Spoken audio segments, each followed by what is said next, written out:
প্ৰতিমা বৰুৱা পাণ্ডে আছিল অসমৰ গোৱালপৰীয়া লোকসংগীতৰ এগৰাকী প্ৰসিদ্ধ শিল্পী। তেখেত ধুবুৰীৰ গৌৰীপুৰীয়া ৰাজ পৰিয়ালৰ জীয়ৰী আছিল।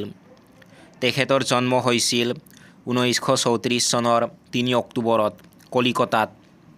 তেওঁৰ পিতৃৰ নাম আছিল প্ৰকৃতিশ বৰুৱা আৰু দেৱদাস খ্যাত প্ৰমথেশ চন্দ্ৰ বৰুৱা আছিল তেখেতৰ খুৰাক।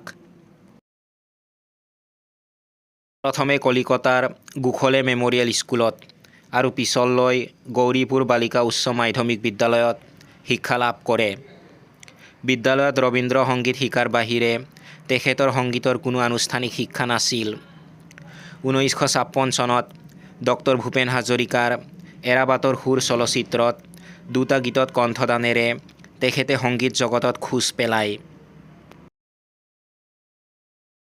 1957 চনত ভাৰতীয় গণনাট্য সংঘৰ অধিৱেশনত গুৱাহাটীৰ জজ খেলপথাৰত পোনপ্ৰথমবাৰৰ বাবে ভূপেন হাজৰিকা, হেমাংগ বিশ্বাস, দিলীপ শৰ্মা আদিৰ সৈতে একেলগে গীত পৰিৱেশন কৰি ৰাজহুৱা সংগীত জীৱন আৰম্ভ কৰে।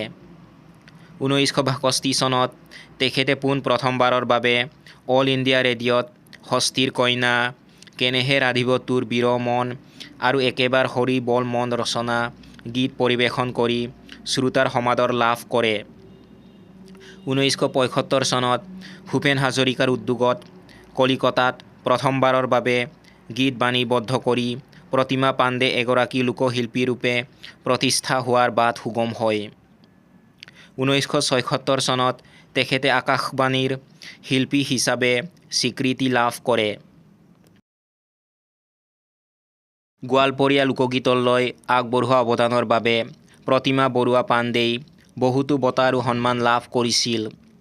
তেওঁ লাভ কৰা বঁটা আৰু সন্মানসমূহ হৈছে সংগীত নাটক অকাডেমী বঁটা 1989, পদ্মশ্ৰী 1991, ডি.লিট, উত্তৰ বংগ বিশ্ববিদ্যালয় 2000, অসম শিল্পী দিৱস বঁটা, জয়মতী বঁটা, বিষ্ণুৰাভা বঁটা, অসম নাট্য সমিতি বঁটা, ৰবীন্দ্ৰ ভাৰতী বিশ্ববিদ্যালয়ৰ প্ৰশস্তি পত্ৰ, অব্বাছুদ্দিন মেমৰিয়েল বঁটা, কলকাতা।